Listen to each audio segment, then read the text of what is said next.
आज आषाढी एकादशी निमित्त संत नरहरी सोनार महाराज मंदिरात आम्ही आषाढीचा भक्तिगीताचा कार्यक्रम आयोजित केला होता।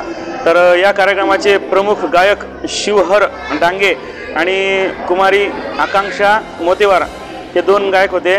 त्यांनी त्यांच्या भक्तिगीतातून सर्वांना मंत्रमुग्ध केलं आणि हा कार्यक्रम आम्ही गेले 4 वर्षापासून करत आहे। मी अजय ढाळे, भारतीय जनता पार्टीचा जिल्हा चिटणीस नांदेड, हा कार्यक्रम मी आयोजित करत असतो। आम्ही सर्व भाऊ ढाळे सर्व आम्ही परिवार हा कार्यक्रम नेहमी आयोजित करत असतो।